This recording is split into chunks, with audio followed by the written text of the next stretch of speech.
Hello, welcome to Random Witterings podcast with Michelle. And Charlie, and we're going to talk about celebrating our neurodivergence. Episode 4, Going Out of the House and Some of Our Madness.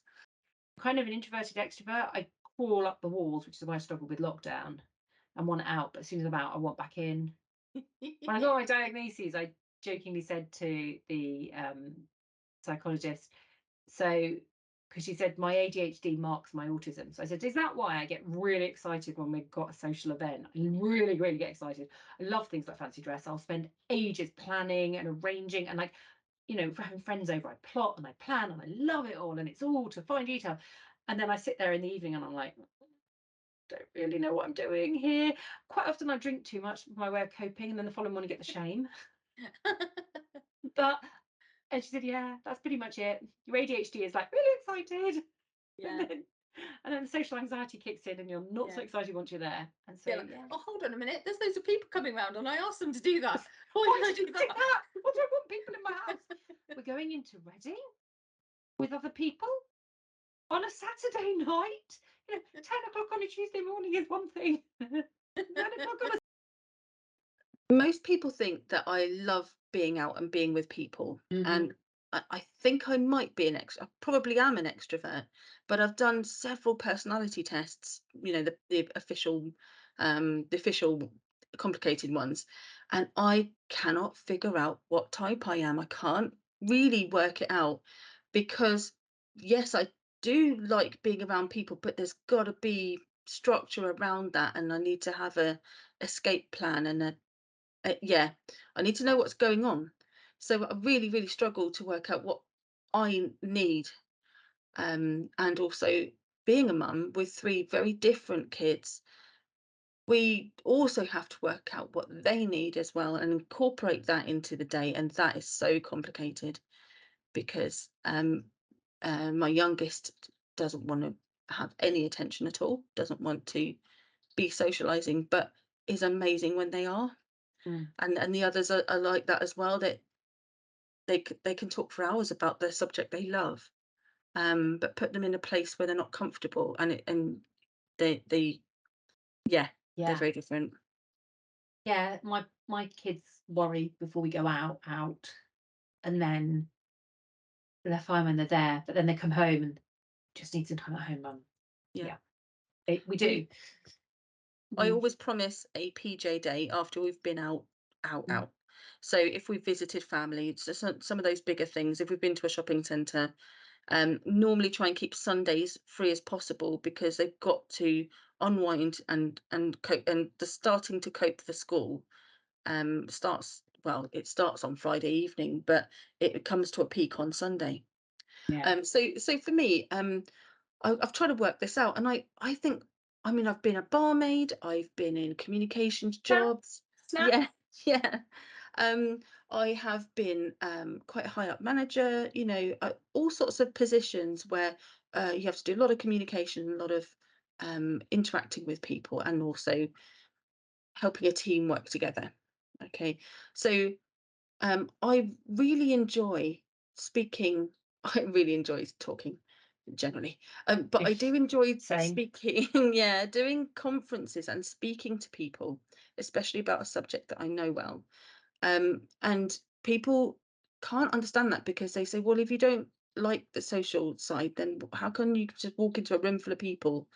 I've spoken in the House of Lords to MPs and hundreds of people, and I was fine with it because, and I think that is what Joe Wells, the comedian, says. It's a one-way conversation. It's perfect for autistics. I know what I'm going to say. There's rules around it. I know I'm going to end, and it's not going to be a question time afterwards. So it's structured. Same with being in friendship conversations. So I prefer to be in a group of people, not too large, not really noisy, in a quiet place, not a noisy place. And I generally tend to prefer to be, like, for example, at work in a lunch on a lunch table, Mhm. not one to one. So I like to listen to what Congratulations people for are saying. surviving this week then. One-to-one Yeah. conversations. No, no, no, that's different because we're meeting online. I know when we're going to end. Yeah, it's there's so much more structure to the online thing. And also, I'm loving talking to you, by the way. That sounded really rude. I was Oh, I'm loving thinking it of it too. purely It just amused technically. me. No, It was fine. I'm Yeah, really I think. loving chatting w- away with you. But I've realised that I like to sit and listen to conversations and contribute when I want to. Yeah. And if it's a one-on-one conversation, then I have to talk. Mm. Otherwise, I'm rude. Do you see what I mean? So I there's a tend difference. I tend to sort of talk too much. I know I talk too much. Mm, It's a coping I mechanism for do. me. I talk too much.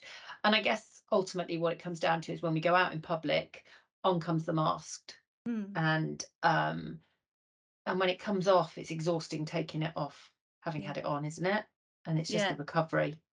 I need right, people understand me as well. If we like to have parties in the house, and Hmm. it's normally family friends and with kids, and it's just, it's not a crazy drunken party. It's a fancy dress, having a laugh, especially Halloween. And I put a time limit on the invites.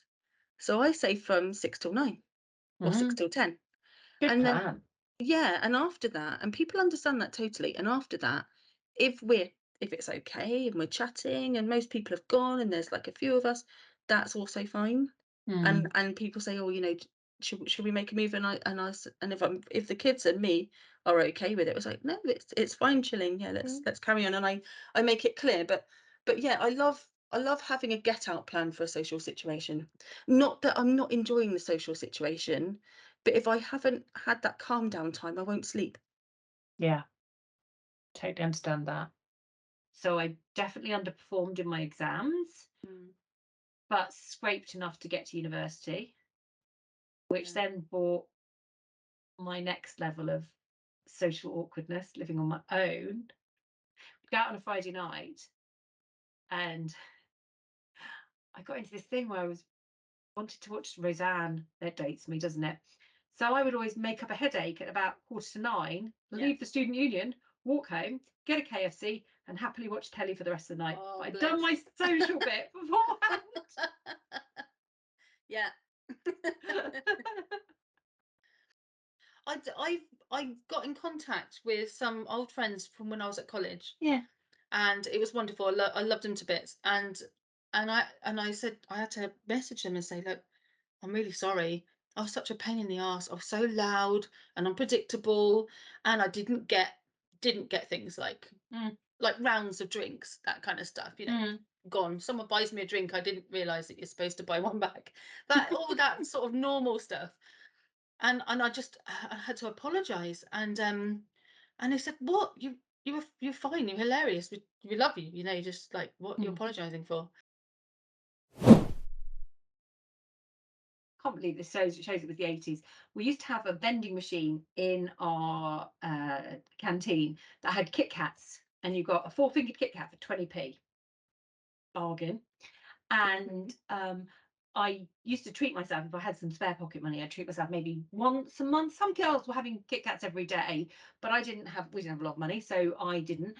And I got my Kit Kat and I sat down at my desk and I unwrapped it. And I'm very particular, actually. My mum Oh, says this. don't. I'm really disgusting the way I eat a Kit Kat, but I'm very particular. You have to break the tin foil, you have to break Yeah, it, then you take it out. yeah. And I actually kind of nibble the chocolate all the way around. I do Anyway, that. Yeah, yeah. this obnoxious girl in my class came over, picked it up, and snapped it. Oh, And then said, "Oh, I've been at gardening club and I haven't washed my hands." oh, And it's the only time that I got called to head teacher's office for getting in a fight because I thumped her in the kidneys because I was and I literally, oh, the red mist no. descended. And I mean, when you think about it, everyone's like, totally over the top reaction. What do you mean? She broke my Kit Kat in two Yeah, with dirty hands. I think she's lucky that I didn't do more. yeah. But then they're not seeing that that is a process for you. Yeah, That yeah, is a complete process for you, and it mattered to you yeah, differently than it yeah. might have mattered to anyone else. And it was a treat. I could only Yeah. afford it once a month, so she'd just taken my one monthly. Anyway, Yes. so Yeah. I think So for you, that was a personal attack. yeah, That was yeah, she took your treat away. yeah, She didn't break absolutely. your Kit Kat. I'm not a violent person by nature, but Yeah. I really I'll do want my remember kid. that next time we meet. Don't break Stay my away Kit from my Kat. Kit Kat. Never break my Kit Kat. But yeah, so I look back at those stories at that person and think, oh my gosh, that all makes so much sense Yeah. now. And yeah, So talking about Kit Kats, my youngest just sat on the sofa quite innocently, opened a Kit Kat and bit into both fingers. Just yes. And all of us sat there and went, "Oh, what are you doing?" And it's they, just wrong. It's just wrong. it's wrong. And then we all had this conversation about the best, well, the only way to eat Kit Kats, and found out that my eldest son is just even more bonkers than me, and he had a whole way of weighing how much chocolate was on each after he'd snapped it, and there was a full-on process. So, so he wins in most complicated way to eat a snack. Kind of with him on that one, actually. There is definitely a measuring up of where the chocolate is best. Definitely. You used to occasionally get them that the biscuit hadn't gone all the way through the chocolate.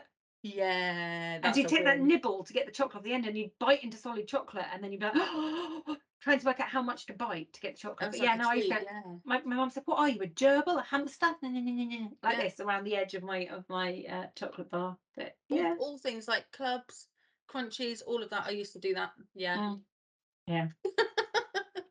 There you go. And do you Right. know they stopped doing the foil and they had to bring Mm. it back because people were so incensed.